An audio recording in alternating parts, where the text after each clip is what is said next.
President Putin has ordered Russia's strategic nuclear forces to be placed on high alert. He says Western leaders have made aggressive statements about Russia, and he also says that international sanctions are illegitimate. Boris Johnson has described the move as a distraction from the reality of what's going on here in Ukraine, while the US denounced it as completely unacceptable. Here's our Moscow correspondent, Steve Rosenberg. From the Kremlin, a pointed message to the West. Don't push Russia. President Putin summoned his military chiefs and gave them an order. Top officials of leading NATO countries are making aggressive statements about our country.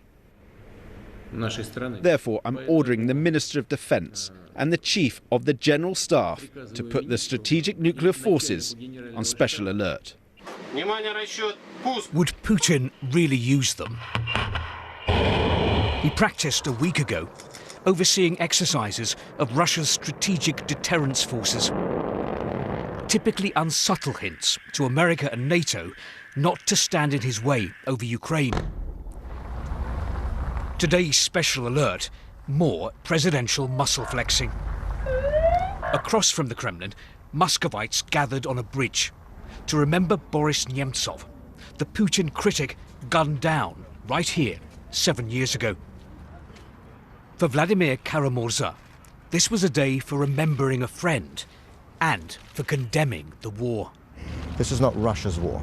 This is not a war by the Russian people and the Ukrainian people. This is yet another military adventure, military crime by an unelected, unaccountable, authoritarian and frankly increasingly deranged dictator in the Kremlin by the name of Vladimir Putin. You won't hear anything like that on Russian state TV. It's been claiming that Russian troops are liberating eastern Ukraine and that Moscow is using force in the interests of peace. In Russia, television remains the key tool for shaping public opinion. So if you control TV, as the Kremlin does, you control the messaging. But not 100%, because today many Russians do get their news and information online. And there, they see a very different picture. So if you use the words attack, invasion or war... We can say only special operation. Yevgenia Albats edits an online magazine. Like other independent Russian media, the authorities have banned it from calling this a war. What is the Kremlin trying to do to the truth now in Russia? What they always do. Listen, they always... turn truth into lies. They lie. They just lie. Censorship at home. War abroad. Yes, war in Ukraine, and now Russia's nuclear forces on special alert. Tonight, Russian state TV announced our submarines alone are capable of launching more than 500 nuclear warheads, guaranteed to destroy America and all of NATO. So what is this?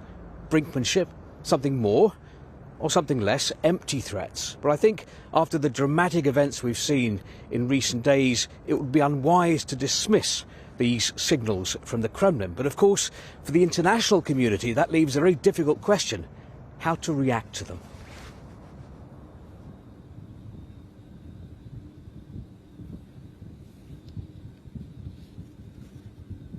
Okay, we'll leave it there. Thank you, Steve Rosenberg in Moscow. Well, our North America editor, Sarah Smith, is in Washington for us.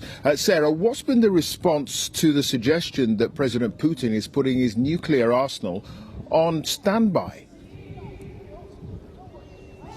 Well, of course, people here are very worried about it, both those at this pro-Ukrainian demonstration outside the White House and inside the White House. They're describing this as unprovoked escalation that is positively dangerous.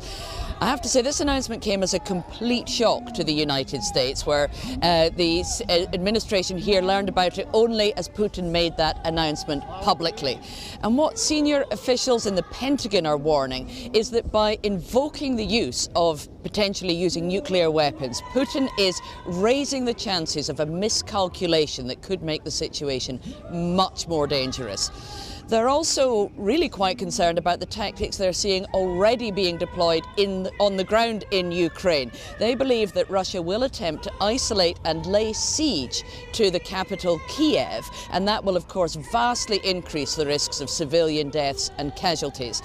One other thing, the UN is going to hold an emergency special session tomorrow to vote on a resolution condemning Russia, and to give you an idea of the significance of that, they've had only 10 similar sessions since 1950.